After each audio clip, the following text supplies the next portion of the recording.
Shalom, amigos, Laila Top, Lekulam. Espero que se encuentren muy bien. Me da mucho gusto poderlos saludar en esta noche. Bendito Hashem, porque nos da este espacio para el estudio del Tanaj. Estamos ubicados, recordemos, en el libro de Shmuel. Y hoy vamos a tratar de abordar dos capítulos. Vamos a tratar de abordar el número 3 y el número 4. ¿Listo? Entonces, con el permiso de Hashem, vamos a rápidamente hacer un resumen del capítulo 3 para entrar a analizarlo, ¿no? Bueno, quedamos hace una semana en que Shmuel, perdón, la mamá de Shmuel hace una bendición, o sea, estamos hablando de Hannah, entonces aparece allí el famoso bait para el Hannah y estuvimos viendo los secretos, o algunos de los secretos más bien, que encierra ese rezo que ella hizo y cómo logró abrir la puerta del cielo pronunciando por primera vez el nombre Hashem Sebaot. Entonces fue muy inteligente y es considerada una de las 7 profetisas de la Torah, del Tanaj. Y después de eso, estuvimos viendo referente a el regaño, ¿cierto?, que le dio a Kadosh Baruj Hu a Elí. Estuvo diciendo que debido a que había sido muy blandito con sus hijos, entonces él iba a ser desechado del sacerdocio y que nadie llegaría viejo, ¿cierto? Y entonces aprendimos cuál fue el motivo por el cual el Tanaj acusa de que los hijos de Eli cometían adulterio con las mujeres casadas y que se comían las mejores partes de las ofrendas, de lo cual aprendimos que no era tan así literal, sino el por qué la Torah les da ese lugar, el Tanaj, perdón, les da ese lugar, aunque no fue tácitamente así como sucedieron las cosas. Entonces, muy bien, así finalizó el capítulo 3, el capítulo 2, perdón, y ahora empezamos el número 3, ¿listo? El contexto ya es que Shmuel es un jovencito y se encuentra en este caso sirviendo en el Mishkan. ¿Listo? Él se encuentra al servicio de Eli, allí al servicio de Akadosh Baruj Hu. Esa es otra enseñanza que aprendimos, que aunque él estaba al servicio, era de el sacerdote Eli, la escritura le toma en cuenta que estaba al servicio de Hashem, de lo cual aprendemos lo importante que es para todos nosotros poder honrar un Talmid Jajam. Baruch Hashem, que todos tengamos esa posibilidad. Y entonces aquí el contexto es que empieza diciéndonos este capítulo que la profecía estaba alejada de este mundo, ¿sí? Era muy raro que Hashem hablara en aquellos días con alguien, ¿sí? Desde los días de Shimshon, que fue el último juez de Israel, hasta ahora, Kadosh Baruj Hu no se había revelado abiertamente como venía acostumbrando con los jueces, pero ahora resulta que se encontraba el joven Shmuel recostado en el Mishkan, descansando. De un momento a otro, él escucha una voz, ¿cierto? Nos dice que Elí se estaba ya poniendo ciego, sus ojos ya no podían ver bien, y por lo tanto, entonces cuando Shmuel escucha la voz que lo llama, ¿cierto? Escucha una voz que decía, Shmuel. Entonces nos dice que él fue corriendo a donde el sacerdote Eli le dijo, aquí estoy, ¿por qué me llamaste? Entonces el sacerdote dice, no, yo no te he llamado, vuélvete a dormir.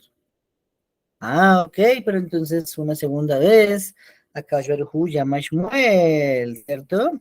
Le dijo a Shmuel, y entonces el profeta Shmuel, el joven Shmuel, se para, hasta no le podemos decir toda profeta, porque no adquirió la nebúa, pero es el momento en que él adquiere, y entonces le dice lo mismo, ¿no?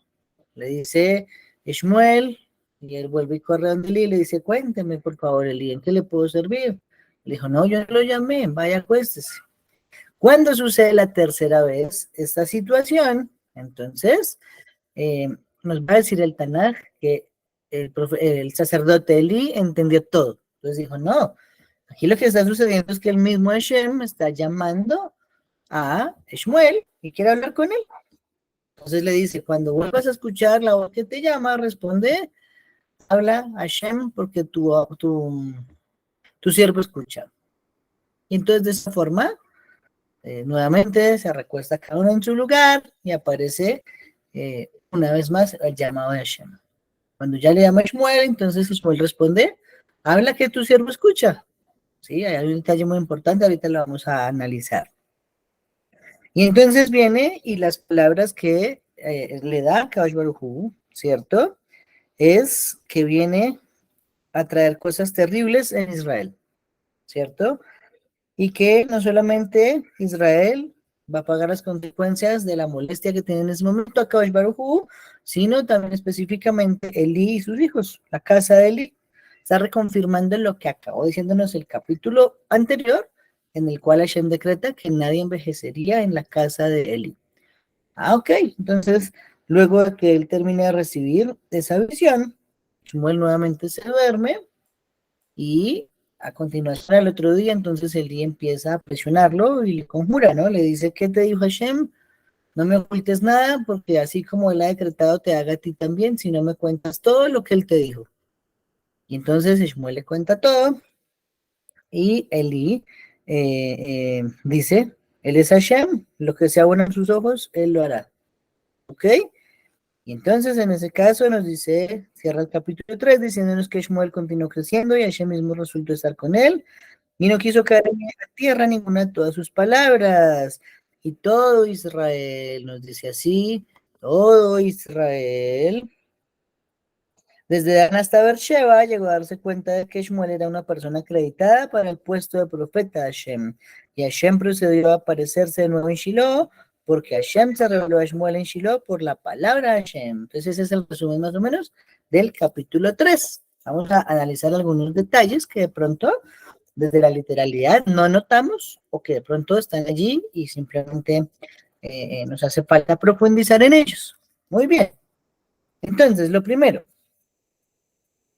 nos empieza diciendo que la visión profética era muy limitada. Entonces recordemos que el último juez de Israel, la última vez que Hashem había hablado con alguien, había sido con Shimshon, ¿cierto? Y Shimshon, pues ya sabemos que él murió el mismo día con 3.000 filisteos y desde allí no hubo juez en Israel, sino que Elí, el Cohen Gadol, era quien mandaba la parada, digámoslo de esta forma, dentro de Israel. Ahora, en este caso, estamos diciendo que nuevamente la nebuá, ¿cierto? La nebuá es el espíritu de profecía, regresa a este mundo, después de algunos años que no estaba. Y el escogido, el recipiente adecuado, es el profeta Shmuel, ¿sí?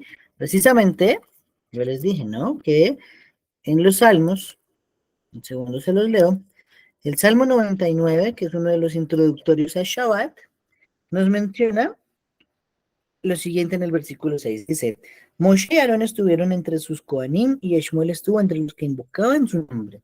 Estuvieron clamando a Hashem y él mismo siguió respondiéndoles.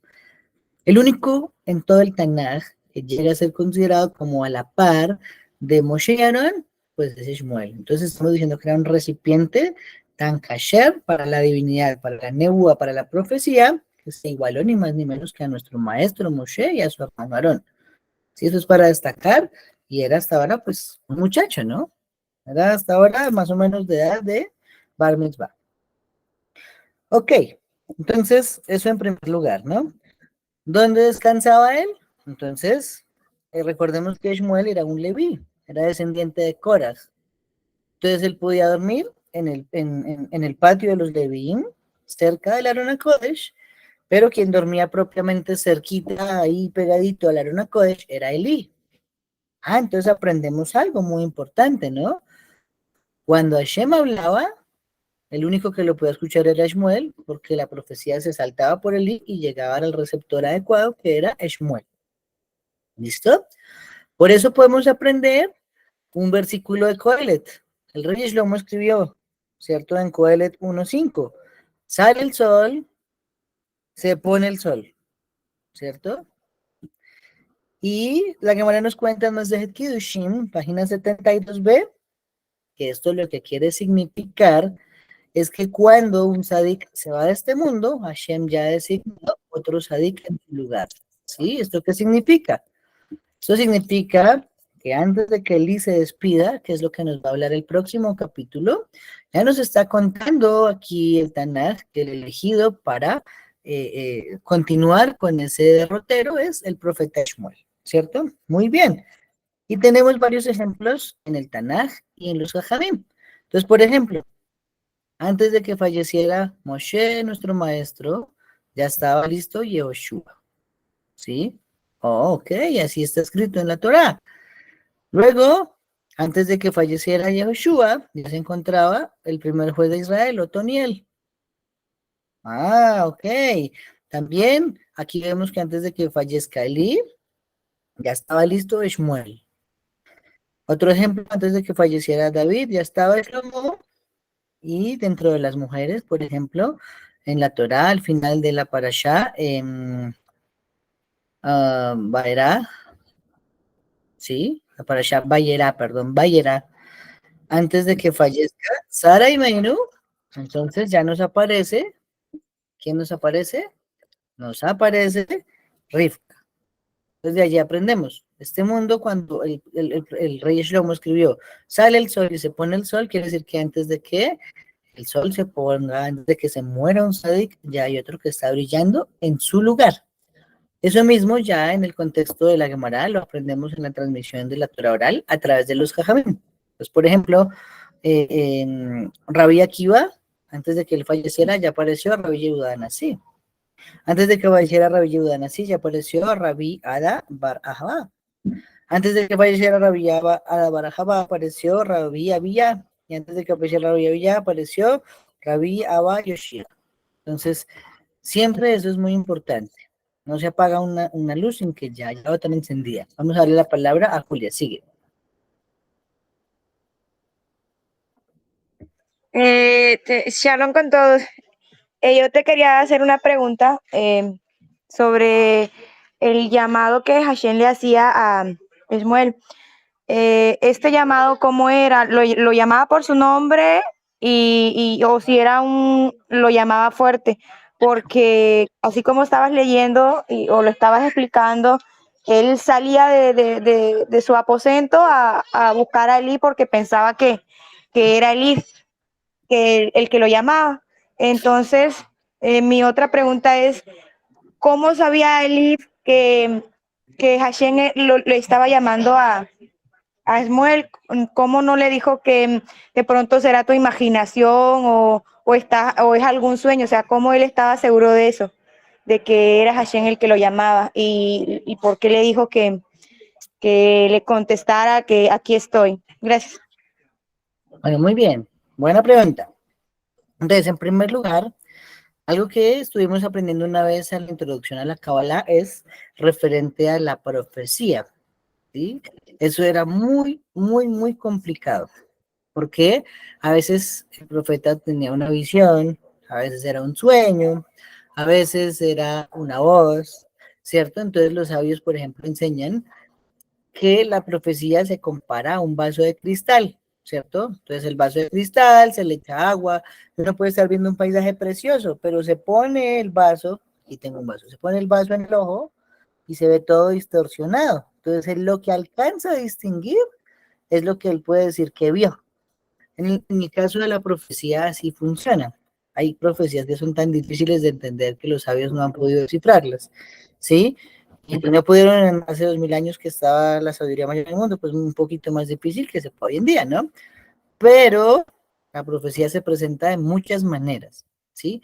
Acá en este caso hay dos respuestas que se me ocurren. La primera, Elí conocía probablemente, por tradición, que una de las formas de hablar a Hashem era con el oído, ¿sí?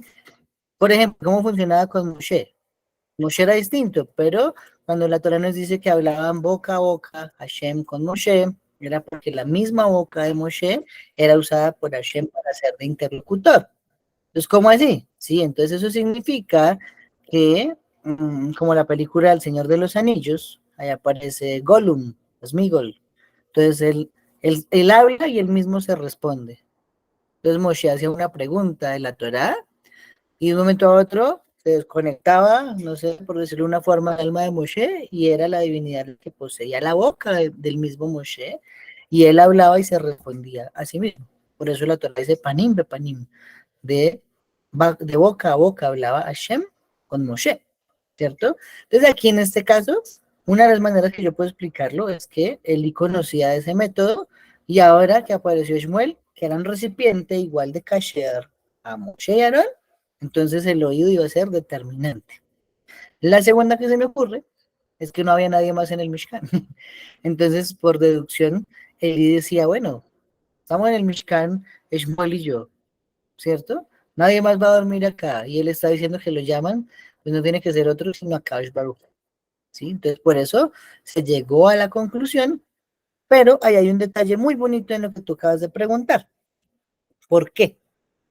Porque precisamente el consejo que le da Elí es que responda, habla Adonai, que tu siervo escucha.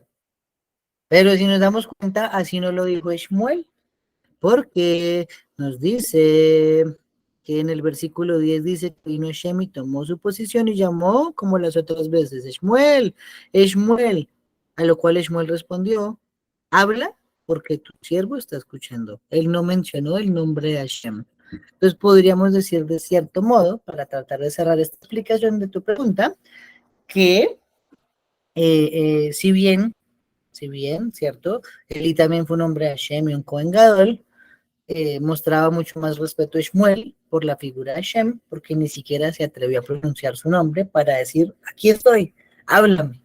A diferencia de Eli que le dijo, responde usando el nombre de Hashem, porque dijo Shmuel, ¿qué tal yo responda y me estén llamando desde afuera y yo pronuncie el nombre de Hashem en vano? Estoy violando una misma de la Torá, ¿cierto? Y Hashem no dará por inocente a que pronuncie su nombre en vano.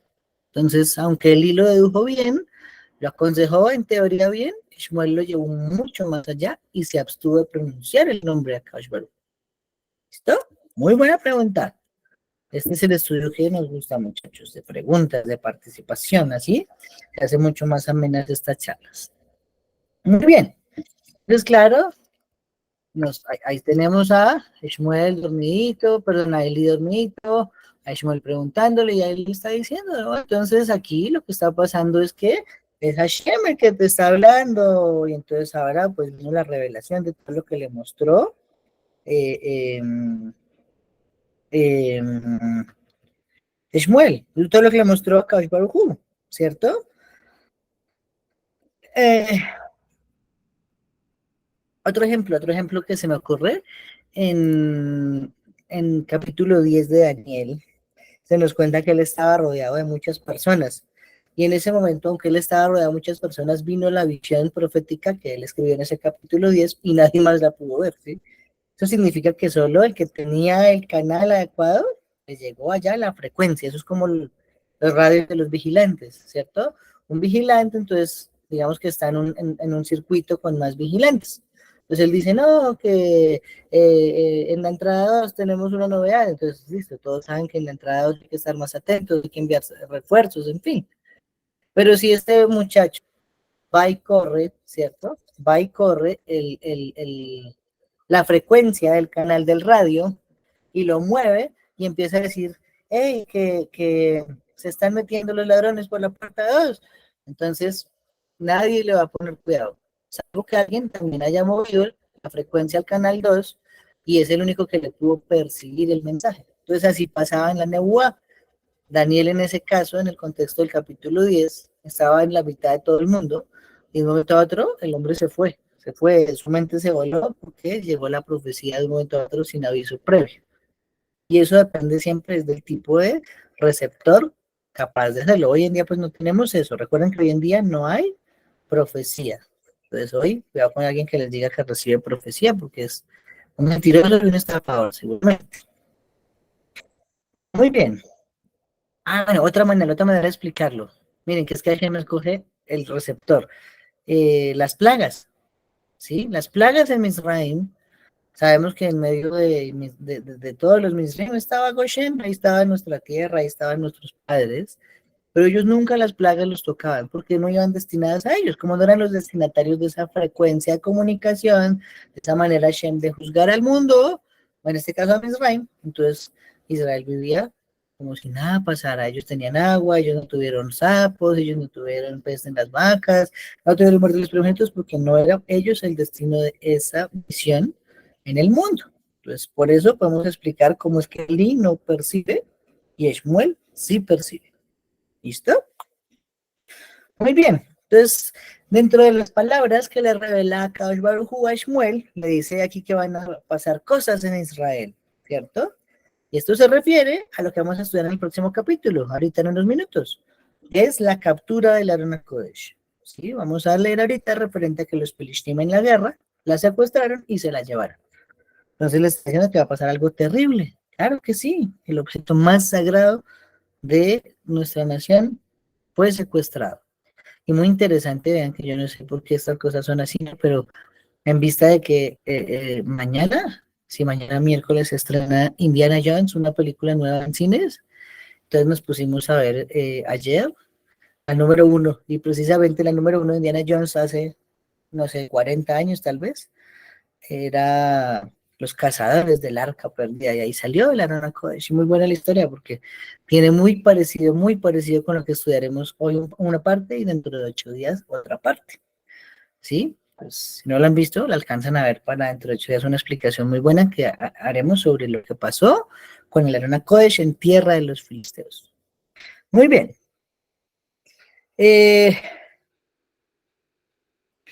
Entonces recordemos que uno de los decretos que mencionó Hashem el capítulo pasado a Elí, y ahora se lo está reconfirmando a Shmuel, es que empezará a destruir a los descendientes de Elí.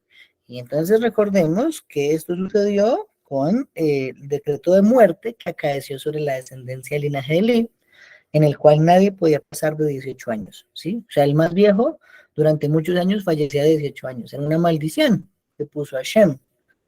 Ah, pero entonces, ¿qué sucedió? La Gemara nos viene a contar en el Talmud Yerushalmi, en Masejet de Rosh Hashanah, que Rab Kahana oraba mucho y oraba mucho, y descubrió de esa manera que pudo vivir más de 18 años. Y precisamente Rab Kahana era un descendiente de Eli. Por lo tanto, él fue el primero en comprobar, digámoslo, de un testimonio con mucha más fuerza, que la tefilá es uno de los métodos para anular los decretos.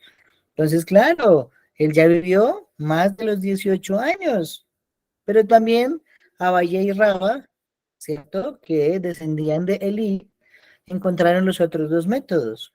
Entonces, Raba descubrió que con el estudio de la Torah podía vivir, entonces sabemos que Raba vivió hasta 40 años. Ya duplicó un poquito y un poquito más los 18 que nadie acostumbraba a pasar. Y el otro fue Abaye, que llegó hasta los 60 años. ¿Y cómo lo hizo? Dándose acá. La acá libra de la muerte. Entonces tenemos los tres pilares, las tres T's. La Torá, el estudio de la Torá, la tefilá, o sea, la oración, la plegaria, y por último, la acá. De hecho, el que más vivió que Dios acá.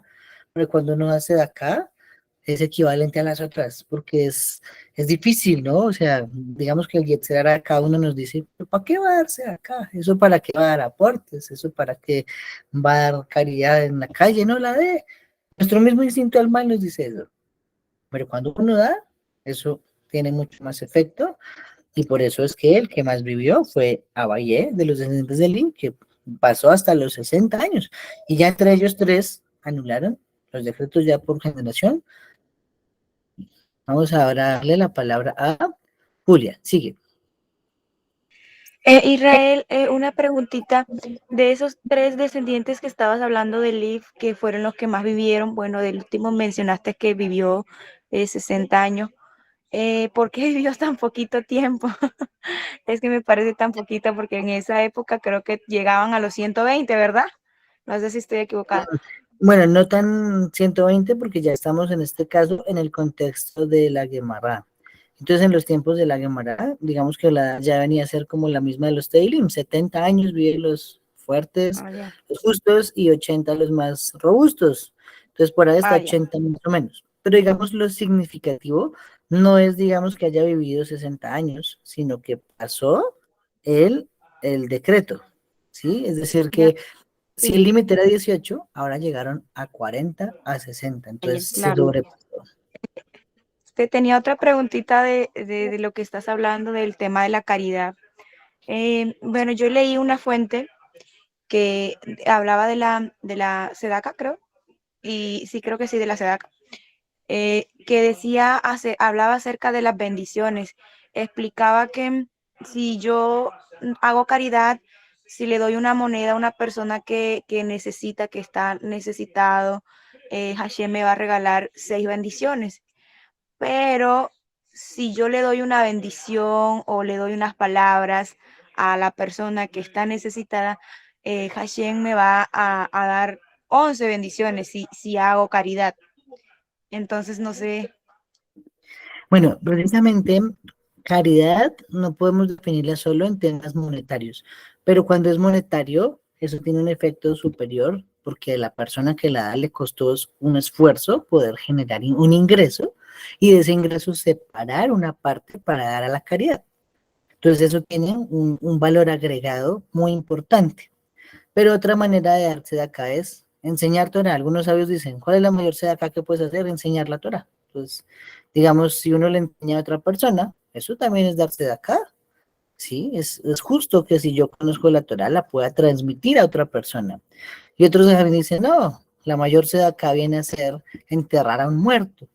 Porque normalmente, bueno, vamos a decir que uno da caridad en la calle, ¿cierto?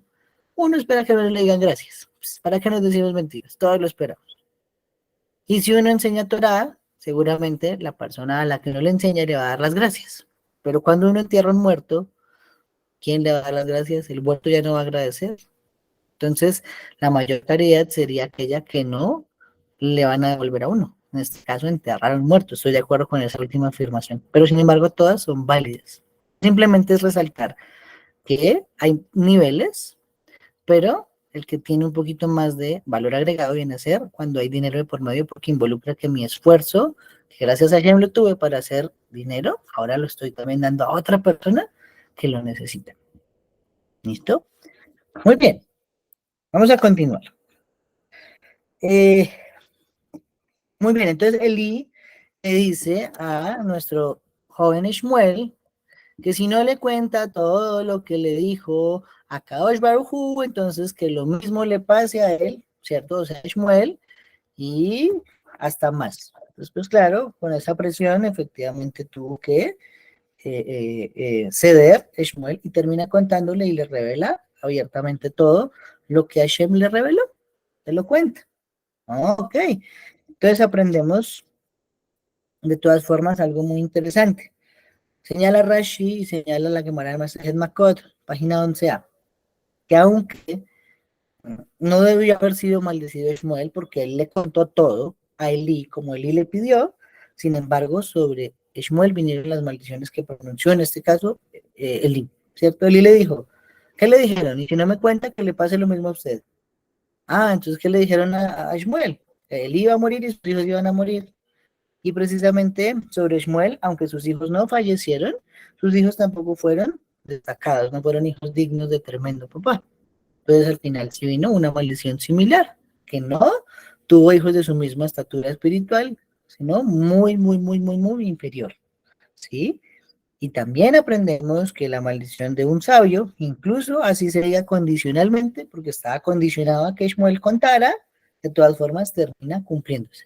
Entonces, por lo tanto, hay que evitar a toda costa que un día algún jajam nos dé una maldición. Halbe Shalom, que no nos pase lo a ley.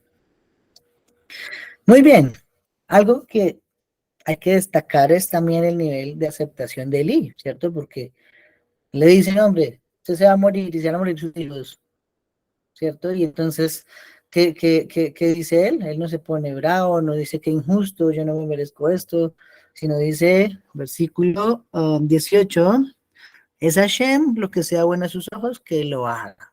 Pues de esa forma, él aceptó con resignación, con alegría, no sé cómo mencionarlo, con, sí, con resignación el decreto de Hashem sin pelear contra ese decreto, ¿sí? Y esto ya es un nivel muy grande de Muná, porque normalmente todos tenemos decretos y no nos parece que estén bien. Decimos esto es injusto, esto porque me pasa, bueno, yo hablo por mí, a veces yo pienso así. Entonces, me acuerdo, por ejemplo, que hace años falleció una nieta de Rab Shalom Arush, ¿no? Era una bebecita. Sufrió un atentado y murieron su hijo y su nieta, La nieta tenía como 6 meses, nada más. Y claro que llega el día del entierro, estamos hablando de hace unos 4 o 5 años atrás más o menos. eh, Se encuentra el Rab en ese momento sí, en la Shiva, ¿cierto? Y da unas palabras en el cortejo fúnebre. Y bueno, lejos de hablar contra el mal decreto, contra los que causaron el asesinato, contra el aparente accidente en el que cayó su hijo y su nieta, llega este jajam y da gracias al cielo, en pleno entierro, ¿cierto? Y viene y dice, agradezco a Hashem porque me permitió disfrutar de mi nieta estos meses. Y así como me la prestó, así se la ha llevado. Y bueno, el discurso es mucho más largo, ¿no? Pero pues, tremendo, tremendo. Yo creo que en la situación de él, yo por lo menos no reaccionaría así. Y eso demuestra el gran nivel de aceptación de los decretos del cielo. Y por algo es uno de los más grandes de nuestra generación. Estamos hablando de Rabbi Shalom Arush, de Breslev. ¿Sí? Entonces, es más o menos lo que pasó aquí con Eli. ¿Listo? Em, Cierra este capítulo, ¿cierto? Diciéndonos que todo Israel desde Dan hasta Beersheba vio que Shmuel era una persona acreditada para el puesto de profeta de Hashem, ¿cierto? ¿Y cómo se reconoció? Entonces la Torah nos da en la Parashat Shoftim unas pautas, ¿cierto? Nos dice que cuando aparezca un profeta entre ustedes, si se cumple como ese profeta dice, entonces es porque yo lo mandé, pero si al final no se cumple nada de lo que él dice, es porque yo jamás lo había mandado. Y bueno, esta es una de las maneras que tenemos de reconocerlo. Aquí en este caso, cuando el Tanaj nos viene a contar que todo Israel desde Dan hasta Beersheba vio que Shmuel era el profeta Hashem, lo reconoció, es porque todo lo que venía diciendo Shmuel sucedía. Y por lo tanto, no quedaba ninguna sombra de duda de que ahora sí el Naví Shmuel el Naví, tenía una conexión directa con Akash Baruj Hu, y por lo tanto pasó a ser el hombre más respetado de todo Israel, aún en vida todavía de su maestro Eli. ¿Listo? Muy bien. Y el último versículo del 3 nos terminó diciendo, Hashem procedió a aparecerse de nuevo en Shiloh, porque Hashem se reveló a Shmuel en Shiloh por la palabra de Hashem. Entonces estamos diciendo que aquí marca entonces el regreso de la Nebu al mundo desde Shimshon. Volvió otra vez el espíritu de profecía y fue el mérito de Shmuel. Ahora sí empezó a revelarse repetidamente y durante toda la vida Shmuel estuvo, durante toda la vida David estuvo, durante toda la vida Shlomo estuvo, y ahí otra vez empezó a alejar la nebúa de este mundo, hasta que en la Génesis de Gedolá se nos fue totalmente el espíritu de profecía y hasta hoy no ha regresado. Muy bien, vamos a entrar al capítulo 4, ¿listo? Capítulo 4 de Shmuel, entonces nos cuenta que empieza una guerra, ¿cierto? Una guerra entre los Filistим que acamparon contra Israel. Y entonces hubo una batalla entre estas dos naciones, ¿cierto? Y hubo una derrota porque fallecieron 4.000 hombres de Israel delante de los Filistim. Entonces, sufrimos una gran cantidad de bajas en combate. ¿Y cuál fue la respuesta de una vez de los líderes? Los líderes dijeron, debemos llevar el Arona Kodesh a la guerra. Entonces, claro, pues yo creo que todos hubiéramos hecho lo mismo, ¿no? Estamos perdiendo, tocó sacar el arma secreta, tocó sacar los refuerzos, en este caso la divinidad. Y se llevaron el Arona Kodesh al campo de batalla, pero resulta que otra vez hubo una derrota estrepitosa en el campamento, y en este caso nos viene eso sí diciendo el Tanaj que antes de la guerra, cuando todo el mundo supo, ¿cierto?, que el Arona Kodesh se encontraba en el campamento, los filisteos empezaron a decir, ay, ay, ay, ahora sí, hasta aquí llegamos, ahora sí va a aparecer el Dios de los hebreos, el Dios que hizo todo en Egipto, el que destruyó a Israel, ahora qué vamos a hacer.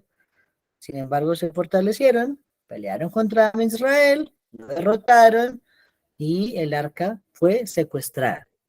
¿Listo? El arca fue secuestrada.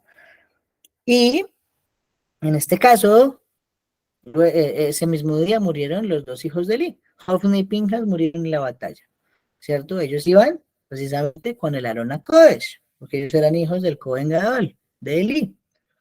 Ah, ok, y entonces nos dice luego el Tanás que llega un hombre de Benjamín, y ese hombre de Benjamín, entonces Eli lo interroga y le dice, bueno, cuéntame qué pasó en la batalla, y él se la suelta sin anestesia, le dice, bueno, entonces sucedió que perdimos contra los Pilishtim, mataron sus hijos, y aparte el arca del pacto fue tomada, y entonces nos cuenta el Tanaj que al escuchar Elí que el arca del pacto de Arna Kodesh había sido tomada, había sido secuestrada, entonces él se cayó de espaldas y se desnucó porque era un hombre muy pesado, ¿sí? Y entonces nos viene a decir también que la nuera, la esposa de Pinjas, se encontraba embarazada y también de susto, entonces de que había muerto su suegro, había muerto su esposo, había muerto su cuñado, entonces dio a luz, ¿cierto? Y le puso por nombre Icabod al niño. Y también eso tiene un significado muy importante. Antes de entrar a analizar estos versículos, vamos a darle la palabra a Simha, que tiene la mano levantada. Sigue, por favor. Shalom Israel, es que estaba escuchando lo que tú estabas hablando cuando Eli le dice que le cuente, pero entonces pienso que de todas formas el hecho, Hashem no hace las cosas por equivocación y el hecho de que llamara a Shmuel y Shmuel pensara que era Eli, era también una forma de como de advertirle a Eli que Hashem iba a cambiar como de iba a ceder como la profecía ya a otra persona que no iban a ser sus hijos, sino iba a ser Shmuel. Y al mismo tiempo era como una advertencia para que él hiciera algo con sus hijos, es decir, como que los volviese a encaminar. La pregunta que también te quería hacer, ¿Eli era Cohen o era un Kehatita? Ok, muy bien. Entonces, en la primera parte de lo que tú dices, estoy de acuerdo que ese pudo haber sido también una nueva instancia de llamado a la Teshuvah de parte de Hashem, ¿sí? De hecho, estaba leyendo, ay, esperen, yo me acuerdo, esta semana estudié sobre eso. No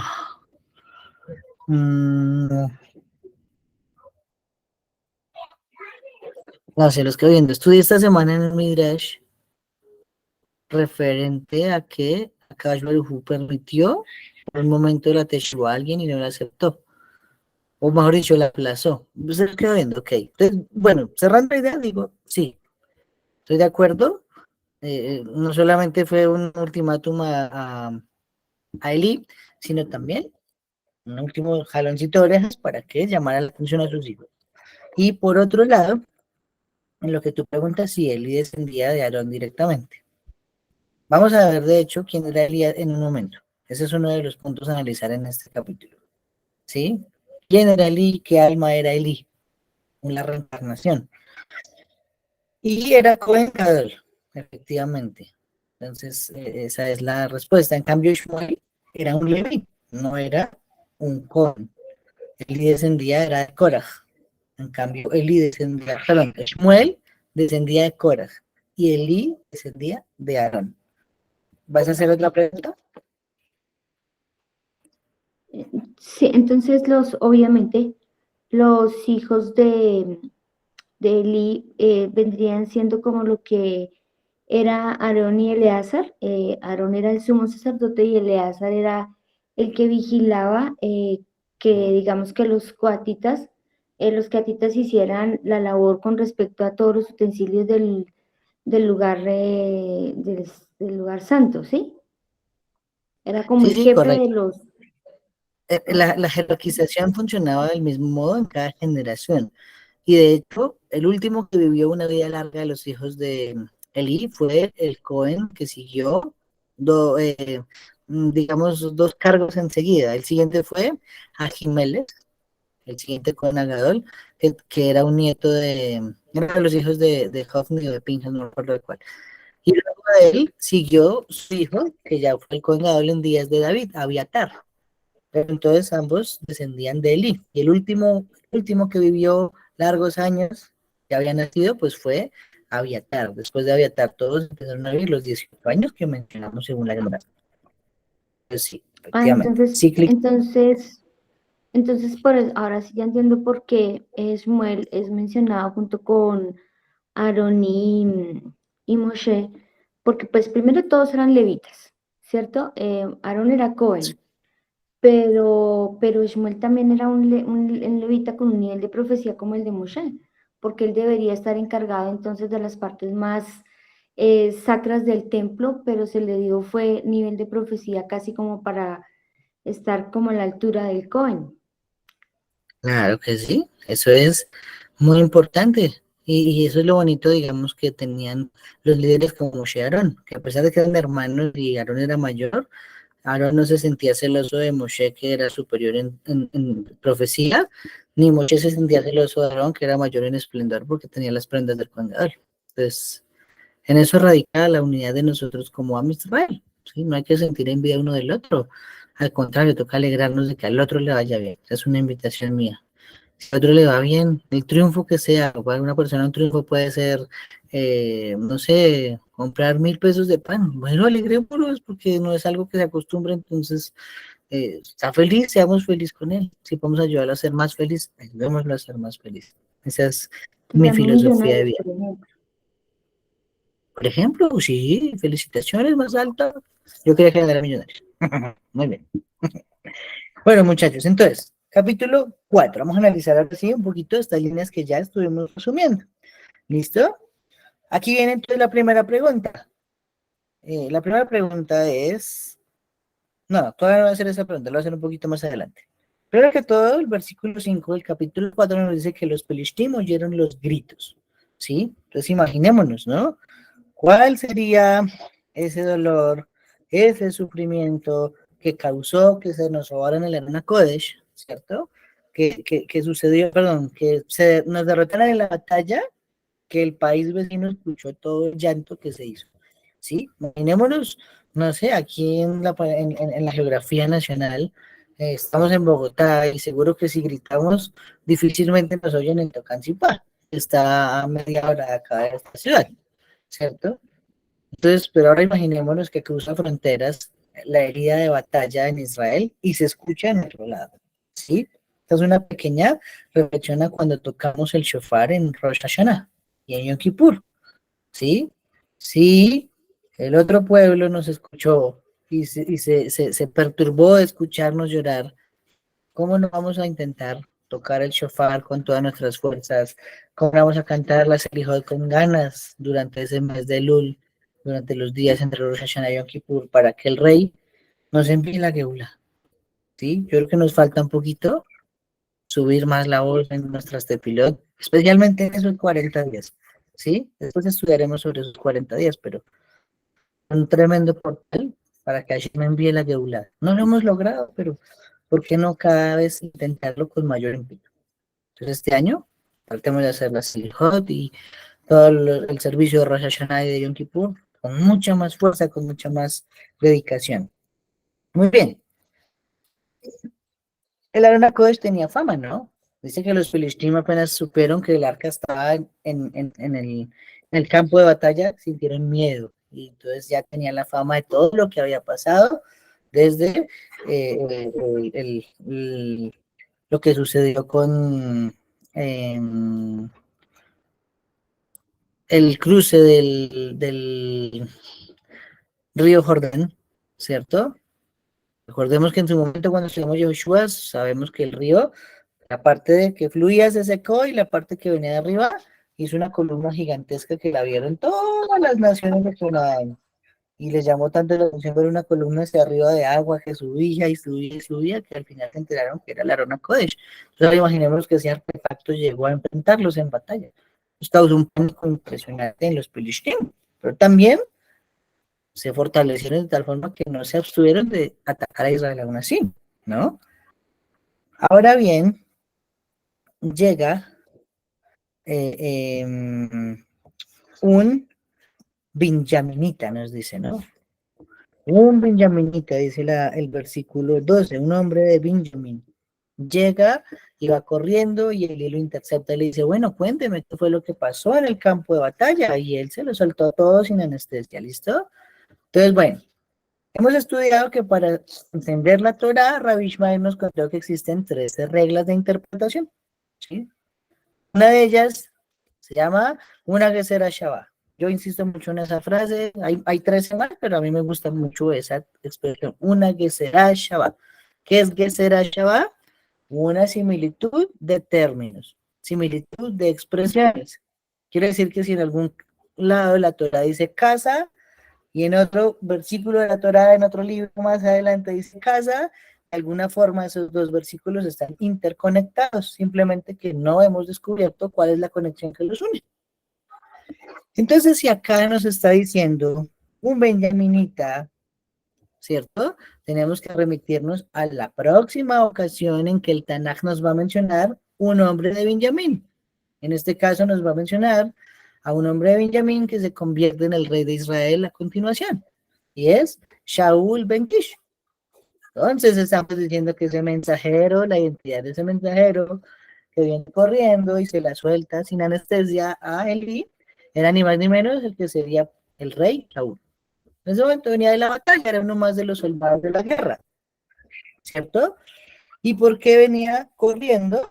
Pues Rashi nos cuenta un secretazo, nos dice que él agarró las lujot y las quitó de mano del que secuestró el arca, ¿cierto? Y huyó y sus ropas quedaron rasgadas y tierra quedó en la cabeza y él llegó, se echó tierra en la cabeza como señal de duelo, igual que lo hicieron Jacob vino cuando le dijeron que Joseph, le trajeron las túnicas de Joseph y él dedujo, y cuando Mordejai supo el decreto a mano, ¿cierto? Es muy parecido. Entonces, ahora sí viene la pregunta, ¿quién se robó el Arona Kodesh? Esa sería la pregunta. Pues, misma situación. Tenemos que irnos más adelante y saber quién es el siguiente filisteo mencionado, ¿cierto? ¿Quién es el siguiente filisteo mencionado, Simha? Goliat. Goliat. Muy bien. Esa es la respuesta. El que se robó el Arona Kodesh fue Goliat. ¿Cuál es la prueba? ¿Cierto? La raya es que nos va a decir el capítulo 16 que un campeón de los filisteos se paró enfrente del campamento de Israel y empezó a insultar a Hashem en la mañana y en la tarde pidiendo que alguien viniera a luchar contra él, ¿cierto? Pedía a un Ish que luchara contra él, un Ish, un hombre. Y en este caso, si está definido por el Tanaj como un campeón, estamos diciendo que fue porque hizo una victoria prodigiosa contra Israel. En este caso, es Goliat la identidad de quien se robó el Arona Kodesh. Entonces, ojo, a pesar de que no están mencionados ni Shaul ni Goliat explícitamente, pues gracias a ese método de interpretación llamado una que será Shabbat, entonces sabemos que estuvieron en este contexto. Y eso es un giro llevándote para todos nosotros. Sigue, Simha, por favor. Una pregunta, tú dices que el joven que vino corriendo era Shaul y venía con las Lujot, pero si las Lujot Sí. estaban dentro del arca y el arca no se podía acercar cualquiera, entonces la pregunta sería, una, ¿cómo hizo Shaul para sacar las Lujot del arca? Y dos, ¿por qué el arca en manos de otros no causaba la mortandad, como por ejemplo la causó con Pérez Usa, que cuando vio que el arca se iba a caer, mandó la mano para que no se cayera y murió inmediatamente? Ok, listo, muy bien. Entonces, sobre la primera, yo lo analizo desde la situación física, ¿sí? Si nos basamos en USA, que saldrá más adelante en segunda Shmuel, lo que él sintió fue una descarga electromagnética que lo mató, ¿cierto? Probablemente, como Goliat era de una capacidad superior física, él pudo aguantar seguramente un poco más y no lo mató el arca propiamente. Estaba destinado a morir a manos de David para lograr una gran proeza en Israel. Número uno. Número dos, en realidad la mortandad que causó sí fue grande. Pero eso será el tema del próximo estudio, ¿sí? Porque es el capítulo 5. En el capítulo 5, invito para que lo lean, para el próximo martes, nos va a contar toda la historia mientras el arca estuvo secuestrada. Y allí vamos a ver qué fue lo que hizo, ¿sí? Lo que pasa es que dentro del papel, si vemos, causó más bajas dentro de Israel, porque nosotros tenemos más responsabilidad de honrar el Aron HaKodesh, ¿sí? Nosotros, que conocemos lo valioso de un objeto, de un kelí, de la historia, de la tradición, tenemos mucha más responsabilidad de cuidar algo que alguien que no lo sabe, ¿sí? Ejemplo, no sé, un ejemplo, invitamos a la casa a alguien y la mujer de la casa sabe lo importantes que son las velas de Shabbat. Entonces, las velas de Shabbat, imagínense si el mérito de ellas, las mujeres no mueren a la hora de dar a luz, ¿sí? El mérito de ellas es que se va a mantener la Shalom Bayit durante todo el Shabbat y durante todos los días de la semana, ¿sí? Entonces, para una mujer, como ustedes, mujeres de renombre, prender las velas de Shabbat es importantísimo. Pero si llega otra persona que no tiene conciencia de eso y coge la vela, la tumba, la parte, o la sopla y la apaga, pues Hashem no la puede juzgar igual que ustedes conocen lo importante. Pero si ustedes son las que cogen la vela, la parten, la rompen, la soplan, Hashem las va a juzgar seguramente más duro. Entonces, asimismo, dentro de Israel, en el papel de bajas, causó más daños el Aron HaKodesh porque no respetábamos su significado aún conociéndolo. A diferencia de, en este caso, Goliat o los filisteos, que no conocían sino solo historias acerca del arca y lo que habían visto era una columna de agua subir hasta el cielo. ¿Sí? Entonces, es la manera en que lo puedo explicar. ¿Listo? Muy bien. Entonces ya sabemos que estuvieron Goliat y estuvo Shaul en el campo de batalla en esta situación. Vamos a mostrar aquí un poquito del Aron HaKodesh, ¿cierto? Ahí está el Aron HaKodesh. Ayer estábamos viendo a Indiana Jones aquí en la casa. Tremenda. La primera. Ok. Entonces, aprendemos también que Elí estaba muy preocupado por la batalla, ¿no? Porque estaba precisamente sentado en el camino para poder recibir algún reporte. ¿Sí? Ok, entonces eso es lo que sucede. Alguien sigue siendo sadik. Recordemos que Elí en sí mismo no fue malo, sino simplemente debido a lo que pasó con sus hijos, la situación con sus hijos, Hashem se alejó un poquito de él, porque también nosotros tenemos la manera de que nuestros hijos hagan las cosas bien. En este caso, según aprendemos, Eli fue un poquito flexible y por eso a Akash Baruj Hu le quitó la línea de sucesión y se la pasó a Shmuel. ¿Listo? Muy bien. Hay una comparativa sobre lo que pasó con Eli. El versículo nos viene a decir que el corazón de Eli se puso tembloroso a causa del Aron HaKodesh, ¿cierto? Y entonces, luego de eso nos dice que él cayó hacia atrás y se rompió el cuello y se murió, ¿cierto? Muy importante que a voz de Rabinatán nos cuenta que ese mismo miedo que sintió Elí, es el mismo miedo que sintió Rabbi Yohanan ben Zakkai cuando tembló, cuando Roma tomó Jerusalén y arrojaban cabezas de cerdo al lugar de los sacrificios. ¿Sí? Tremendo. Es una manera similar de equiparar lo que sucedió en el caso de Eli, en el caso de Rabbi Yohanan ben Zakkai, ya muchos años más acá, ¿no? Y aprendemos algo muy interesante. Aquí viene un secretazo, muchachos. Anótenlo porque este secreto es tremendo. Yo lo aprendí el rabino Amram Anidjar. Si no saben, es mi favorito, lo recomiendo. Acá Anidjar nos enseña, él tiene un libro llamado El secreto de la reencarnación. Si alguien lo quiere, me escribe al WhatsApp, ustedes tienen mi número todos, y yo se lo envío porque los libros están gratis, son digitales y él los da gratis a la humanidad, tremendo. Por eso lo admiro en primer lugar. Nadie hace eso. Y segundo, él entonces empieza a analizar, basado en el Shara Gilgulim del Arizal, que dio parámetros generales de qué es la reencarnación, qué son los Gilgulim. Pero entonces el Rabbanit ya se puso en la tarea de analizar las almas y ver quién era quién y qué corrección le hizo a esa alma, ¿cierto? Entonces vamos a analizar quién fue Elí, ¿listo? Entonces, la primera encarnación que vivió Elí, o esa alma llamada Elí en este contexto, fue Harán. ¿Listo? Él fue el hermano de Abraham Avinu, el papá de Lot. ¿Qué sabemos sobre Harán? Entonces, el libro de Yashar nos cuenta, y también nos cuenta el Midrash Rabbah, que cuando Nimrod sentenció a Abraham al horno de fuego, ¿cierto? Entonces, al estar en el horno de fuego, pues no le pasó nada a Abraham Avinu. Y entonces su hermano Harán dijo, no, entonces si no le pasó nada a este muchacho, a mí tampoco me va a pasar nada. Se botó al horno, pero él sí se chamuscó y se murió. Entonces, aunque lo hizo por hacer un Kiddush Hashem, porque reconoció el monoteísmo y dijo efectivamente, si a este hombre no le pasa nada porque Hashem es uno y único, se votó, pero no tenía méritos que lo protegieran en el horno de fuego. Entonces, rectificó, digamos, el hecho de la idolatría, ¿cierto?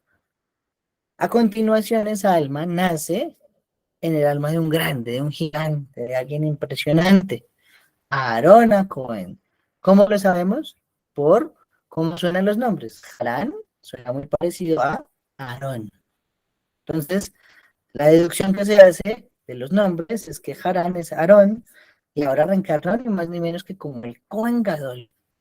¿Sí? Así fue el Kiddush Hashem que hizo botándose el horno de fuego, que su honor fue ahora nacer como Aarón. Tremendo. Pero resulta que Aarón tuvo algo que toda la vida le pesó. Ya hemos estudiado que no fue culpable por el becerro de oro, no fue responsable de idolatría, ¿cierto? Pero él sintió dentro de sí todo el tiempo que sí había tenido culpa y se había sido responsable. Y como él mismo se sintió así, pues Hashem dijo, bueno, pues si usted mismo se acusa, yo no puedo hacer nada. Aunque le demostró de muchas maneras que lo había perdonado y que lo quería y que lo aceptó, sin embargo, Aarón siguió todo el tiempo recriminándose. Entonces, ¿cuál es la pena capital para alguien que comete idolatría? Es morir de sequía, es decir, apedreado. Esa es la pena capital para alguien que comete idolatría y es probado y los testigos vienen y lo acusan, entonces muere a través de apedreamiento. ¿Cómo era el apedreamiento en la Torá? Entonces, nos enseña la Gemara Masechet Sanedrín. Se botaba al culpable, al sentenciado desde un segundo piso, esperando que cayera de cabeza y muriera de un solo totazo, ¿sí? Por ahí salió esa expresión colombiana que dice, le voy a dar piso, ¿cierto? Le voy a dar piso, es que lo coge contra el piso y le va a dar duro, ¿cierto? Ok. Y entonces, si moría, pues bien, si no moría, ahí sí el pueblo lo cogía a pedradas hasta que fallecía. Ok. ¿Cómo sabemos entonces que Eli es la nueva reencarnación del alma de Aarón? Nació otra vez Cohen Gadol, ni más ni menos, ¿cierto? Cohen Gadol otra vez. Pero le faltaba rectificar el morir, según la pena capital de la idolatría, porque él se sintió culpable a sí mismo toda su vida. Ahora aquí nos dice el Tanaj que él se cae de para atrás, se desnuca y así se completa la sequila. Ahí rectifica lo último que le tocaba rectificar y probablemente el alma de Aarón ya no volvió a este mundo, porque ya ahora sí estaba completa con todo lo que se le ha encargado. Harán, Aarón, Eli. Sí, tremendo. El Arisa dio las reglas generales, pero el Rabbi Mendiari hizo una obra majestuosa poniendo quién es quién y cómo rectificó a esa alma. Tremendo. Ese era el gran Kiddush de la noche. Ahora, algo muy importante a resaltar acá es que cuando muere, el Tanaj no nos está diciendo que muere como, digamos, de amor paternal, ¿no? No fue que dijo, ay, mis hijos se murieron y entonces le dio un patatús o algo así, no. Él falleció fue cuando supo que el Aarón Kodesh había sido secuestrado, ¿sí? Pues, es impresionante, ¿no? Le dolió más el, el, el honor de Hashem que su mismo ego, ¿sí? Eso lo vi precisamente estudiando el Tanaj esta semana. Yo voy un poquito más adelante, yo ya voy en Segunda de Reyes. Y estoy en el momento en que aparece Jeroboam, el que hizo pecar a Israel. Hay un momento en que Jeroboam quiere tomar y azotar al profeta Ido, y entonces dice que cuando él estira la mano para decir agárrenlo, entonces la mano se le queda quieta, se le queda entumida y no la puede mover. Hasta que le pide al profeta, el profeta le pide a Hashem y otra vez le restaura la mano. Pero lo importante, dice Rashi, es, hasta ahora, Jeroboam usaba sus manos para sacrificar a sus becerros de oro en Israel. Y nunca la mano le dañó a Hashem. Pero ahora que levantó la mano contra un tal Jajam, ahora sí, que Akadosh Baruj Hu intervino, porque defendió primero el honor del tal Jajam que su propio honor a Hashem. Entonces no permitió que al profeta lo dañara a Jeroboam, ¿sí? Entonces impresionante acá, haciendo una pequeña comparativa, que son odiosas, mucho más por acá, que Eli no sufrió por la muerte de sus hijos tanto como el dolor que le causó saber que el arca del pacto había sido secuestrada por Goliat. Tremendo, ¿no? Otra cosa a analizar es que Shaul no se parece ni siquiera en la manera de contar las noticias a Moshe Rabbeinu, ¿cierto? El Midrash nos cuenta, oigan, y eso está en esta parashá. ¡Ah! Tremendo, ¿no? En esta parashá es donde fallece eh, Aarón, parashá Jucat Balak, que se lee este Shabbat. Uf, tremendo, como todo se conecta, ¿sí se han dado cuenta? Lo que se dice en la parashá es lo que estudiamos esa semana y estamos hablando de unos versículos totalmente diferentes. Entonces, vamos a estudiar esta semana, este Shabbat, sobre el fallecimiento de Aarón en el Monte Or. El Midrash nos cuenta que Moshe empezó a tratar de suavizarlo para que supiera que se va a morir. Aunque Hashem le dijo, sube al Monte Or y allí fallecerá Aarón y entonces el azar será el nuevo Kohen Gadol. Él no fue, le dijo, bueno, Aarón, camine a ver para arriba que se va a morir, Eleazar camine para que usted baje, ¿no es cierto? Y le dijo, no, no señor. Entonces empezó a decirle, no, tú sabes que esta vida es pasajera, ¿no? Sí, sí, sí, claro, Moshe. Entonces después le dice, no, Aarón, y estos años son prestados, ¿no? Sí, no, sí, no, dura poquito. Dijo, y tú sabes que el alma Hashem la da y un día la va a pedir también, ¿no? Ya como a la tercera, cuarta insinuación, Aarón dijo, ah, caramba, ya te di. Ahí sí como el meme. En ese momento Aarón sintió el verdadero terror. Pero se lo dijo suave, de forma que lo preparó para que al llegar a la cima, pues el alma de él va a tomar. Un besito a Hashem, nos dice Midrash, y falleció Aarón. Ah, ok. Aquí en este caso no fue ni parecido. Aquí Shaul llega y no le dice, empezamos y los filisteos nos derrotaron, ¿cierto? Y bueno, hubo bajas en combate. ¿No? Dijo, no, sus hijos se murieron y el arca fue tomada. ¿Qué diferencia entre Moshe Rabbeinu y Shaul para poder transmitir noticias, ¿no? Sean como Moshe, démoslas suaves. Cuando sean buenas y démoslas de tacazo. Y finaliza nuestro estudio con el nombre de ese niño que nació. Nació un nieto de Eli, hijo de Pinhas, ¿cierto? Que su esposa estaba embarazada y entonces como estaba embarazada, la noticia de alto impacto causó que el bebé naciera de inmediato. Entonces ella lo llamó Icabod, ¿cierto? Icabod. Entonces, eso significa la gloria se ha ido de Israel, es lo que viene a significar ese nombre. Haciendo alusión precisamente a que el mismo día el arca se fue a tierra filistea, murió el Cohen Gadol y murieron los dos hijos del Cohen Gadol. Pues eso en realidad es una tragedia nacional. Por el lado que lo veamos, no fue un día bueno, para nada en absoluto. Y también, ya como último punto, con esto nos despedimos, es resaltar referente a lo severo que es el juicio de Hashem con alguien que tiene una posición de honor, ¿sí? Porque, pues, bueno, normalmente, digamos, en la batalla murieron también más personas, no solo los hijos de Eli, pero bueno, eran personas normales del pueblo y seguramente quedaron esposas viudas, niños huérfanos, muy triste. Pero acá en este caso estamos diciendo que murió los dos hijos del Cohen Gadol en batalla, no pudieron defender el Kodesh y ahora se murió el mismo Cohen Gadol. Entonces, cuando se tiene una posición de honor, cada uno debe ser consecuente. El que está en esa posición de honor debe actuar en coherencia como el que más honores merece, que es Akadosh Baruj Hu. Nunca busca honores a Hashem, pero por eso todos los honores le llegan a él. Por eso está así en la Mishnah. Aquel que busca el honor huye de él, y aquel que huye del honor, el honor lo persigue. ¿Listo? Con esto finalizamos por hoy el estudio, pero quisiera saber si hay alguna otra pregunta o algún otro comentario sobre lo que estuvimos estudiando, estos dos capítulos de Shmuel.